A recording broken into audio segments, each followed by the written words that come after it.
ಈ ಬೆಂಗಳೂರು ಮತ್ತು ಚೆನ್ನೈ ರಸ್ತೆಗೆ ಫ್ಲೈಓವರ್ಸ್ ಮಾಡಿಸಿದಾರಂತೆ 350 ಕೋಟಿ ತಂದು.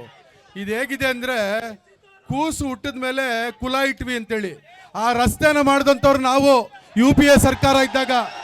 ಇವರು ಫ್ಲೈಓವರ್ ಮಾಡಿದಾರಂತೆ, ಅಂಡರ್ ಪಾಸ್ ಮಾಡಿದಾರಂತೆ. ನಾಚಿಕೆ ಆಗ್ಬೇಕು. ರಸ್ತೆ ಮಾಡಿದ್ ನಾವು ಇವತ್ತು ಅದಕ್ಕೆ ಅಂಡರ್ ಪಾಸ್ ಮತ್ತೆ ಫ್ಲೈಓವರ್ ಮಾಡಿದ್ವಿ ಅಂತ ಹೇಳ್ತಾರೆ. ಇದು ಸಾಧನೆನಾ? ಜಲ ಜೀವನ್ ಮಿಷನ್ ಕೇಂದ್ರ ಸರ್ಕಾರದ ಪ್ರಾಯೋಜಕತ್ವದ ಕಾರ್ಯಕ್ರಮ, ನಾನು ಒಪ್ತೇನೆ. ಅದರಲ್ಲಿ ಏನಿತ್ತು ಅಂದ್ರೆ ಜಲಜೀವನ್ ಮಿಷನ್ ಅಲ್ಲಿ 45% ಕೇಂದ್ರ ಸರ್ಕಾರ ಕೊಡಬೇಕು, 45% ರಾಜ್ಯ ಸರ್ಕಾರ ಕೊಡಬೇಕು, 10% ಸಾರ್ವಜನಿಕರಿಂದ ವಂತಿಗೆ ತಗೊಳ್ಬೇಕು ಅಂತಿತ್ತು ಇವ್ರ ಸರ್ಕಾರ ಇದ್ದಾಗ ರಾಜ್ಯದಲ್ಲಿ, ಕೇಂದ್ರದಲ್ಲಿ. ನಮ್ಮ ಸರ್ಕಾರ ಸಿದ್ದರಾಮಯ್ಯನವ್ರು ಬಂದ್ಮೇಲೆ ಸಾರ್ವಜನಿಕರ ವಂತಿಗೆ 10% ಸೇರಿಸಿ ನಾವಿವತ್ತು 55% ಕೊಡ್ತಾ ಇದ್ದೀವಿ, 45% ಅವ್ರು ಕೊಡ್ತಾ ಇದ್ದಾರೆ. ಆ ಯೋಜನೆ ಕೇಂದ್ರ ಸರ್ಕಾರದ ಪ್ರಾಯೋಜಕತ್ವ ಕಾರ್ಯಕ್ರಮ ಅಂತ ಹೇಳ್ಕೊಳಕ್ಕೆ ಲಾಯಕ್ಕಲ್ಲ ಅವರು.